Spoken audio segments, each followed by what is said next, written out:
Hello, and welcome back to the Macro Gamer channel. My name is Mark Cassingham. Today we're going to go over week 11 of our numbers. So today, as of filming, is October 5th. So let's get through it.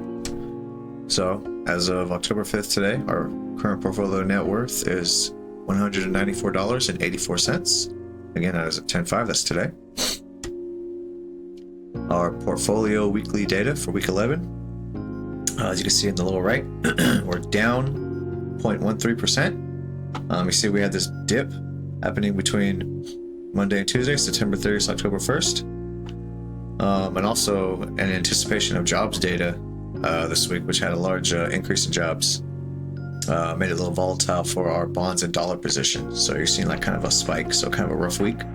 So this is our week data. So this is from September 30th to October 5th. This is 1 week. We have a market gain of 48 cents and a dividend earned of 16 cents. Okay.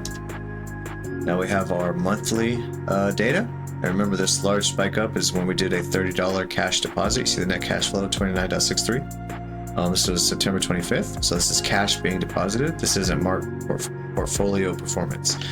Portfolio performance is down here. We have a money weighted return of 3.19%. So positive gain of 3.19%. This is over 30 days. So from September 5th to October 5th. We had a market gain of $5.12, and we had a dividend of 22 cents. So 3.19% for the month performance from September 5th to October 5th. So good month. This is our weekly data. So you see our percentages are still the same. Gold at 30%, government bonds at 30%, US dollar at 15%, commodities at 10%, stocks, S&P 500 equal weight at 10%, and Bitcoin at 5%. So our gold position for the week is flat, and gold has been kind of flat for the week. It's been kind of peaking at its all-time high. Our bond position is down 1.35% for the week for a loss of 79 cents. Our dollar position is up 2.14% or up 63 cents. And that's again, the strong jobs data that came in. You know, there's a big pop in the US dollar. We'll go over that. Our commodities position at up 2.04% or up 40 cents. That's another position that's doing good. It's a strong reversal trend. We might increase our position to commodities. We'll see about that.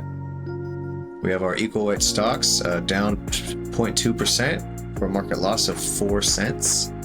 And Bitcoin down more than a lot, 4.96% or 46 cents. So Bitcoin came down hard this week. All right, so this is our weekly data. So this is from the beginning of the week to the end of the week, Monday to Friday. Now we got our monthly data. So we have gold up 5.9% or up $3. So gold's been, so like I said, this whole time been having a phenomenal year. Bonds down 1.11% or a loss of 58 cents. US dollar up $2.11 or 55 cents. 2.11%. Commodities a strong 7.79% or up $1.32. So again, there's been a strong reversal in commodities, which probably is going to drive inflation back up. We have our equal weight stocks up 3.21% or up 55 cents. And Bitcoin for the month up 7.57% or 62 cents. So better for the month, worse for the week. We've had no portfolio transactions this week. So nothing added to our portfolio. We had just that one last week on September 25th, was just a $30 cash deposit into our portfolio. Now we have our Alluvium staking dashboard. Currently prices down to $36.73. We still have our 3.12 IOV staked for a current market value of $114.61. You see the revenue distribution over here. This is from last week, so we haven't claimed it yet. 0.0068 ILV, and for a market price of currently 25 cents, again, because it's down. So we haven't claimed this yet, so this isn't new. This is what we brought up last week. So this is our first one, 0.0053. So nothing new yet for the ILV revenue distribution. We've had 2 payments so far. We still have our vesting. You see our three different vestings. So we had our first one, 1.32, back in July 27th. Our second one, 0.79 ILV, back on August 24th, and most recently, 1.01 ILV back on September 25th.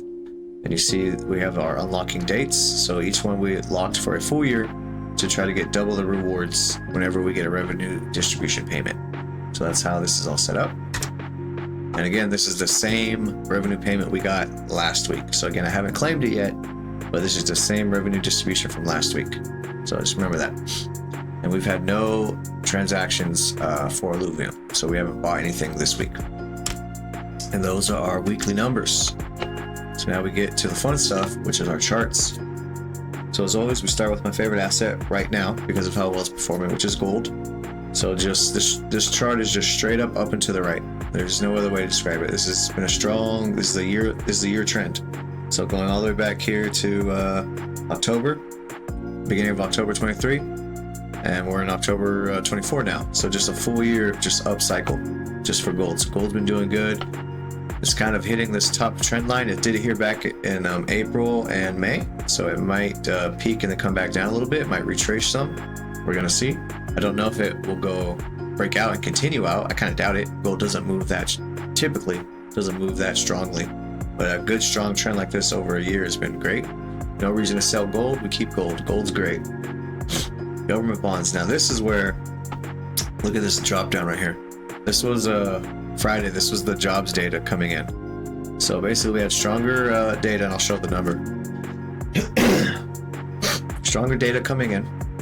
We've had several jobs report being revised down over and over, but this one was a strong one. So there was a drop in the bonds right here. Remember, we bought back here for the breakout, and now it's coming back down. So we're going to see if this uptrend right here holds. We're going to find out.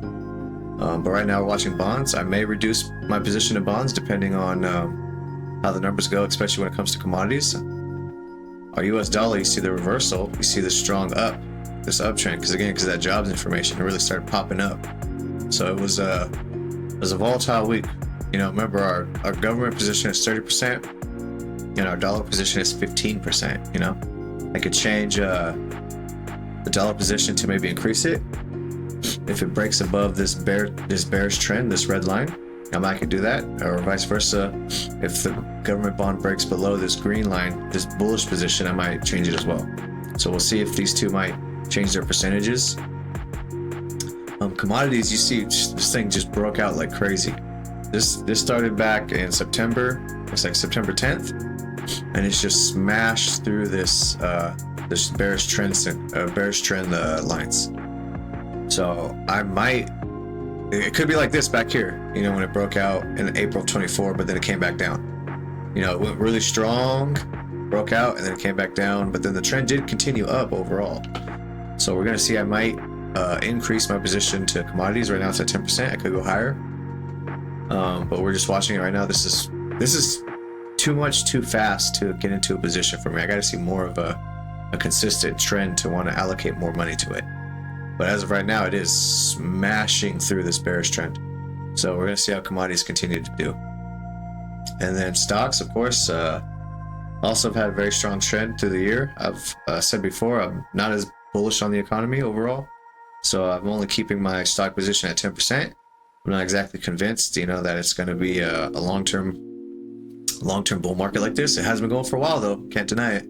Just like gold's chart, you know, it's just been up and to the right. You know, same thing with stocks. It's just been up and to the right. It's had more volatility in it, but it's still been a strong uptrend. But at the very least, 10% position, we're still making money on it. Then we have our IBIT. So I gotta do my year-to-date because it's short. So you see it's still in this downtrend. Right around here, where was that? October, beginning of October. I saw a lot of people online talking about Uptober, which I thought was funny. We changed this a little bit. There we go.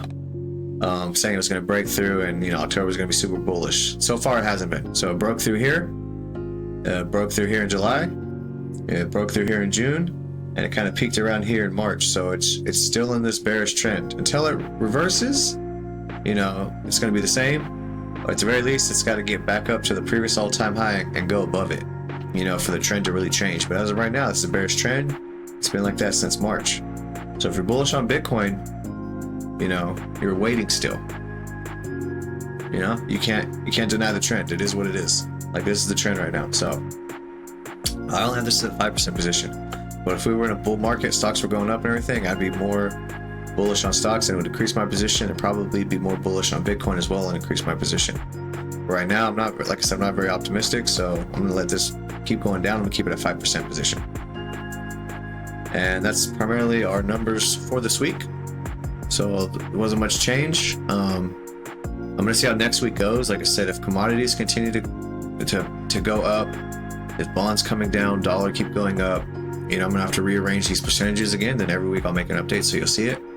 But as of right now, I'm questioning my government bond position at 30%. That might have to be reduced. I'm questioning my dollar position at 15%. If it goes up, I might have to increase that. And I'm questioning my commodities position because it's going up. I might have to increase that from 10%. I may likely, if I had to choose just right now off the top of my head without any new data coming in, decrease my government bond position, let's say 5% for now, and take that 5% and move it to commodities. So it increases my commodities from 10% to 15%. I might do something like that. We'll see next week though. I want to see more data. Like I said, I want to see the trend build out. I don't want to see just the trend break. I want to see a trend continuation. A trend break could easily be a breakdown. You know, it could break out and it could break down. You know, just like Bitcoin did these like 3 times here. So I want to give it a little more time. I want to see what happens. But as of right now, that's our update. So next week I'll show you the next chart and I'll update you again. So if you have any questions, comments, or criticisms, let me know. And have a good day.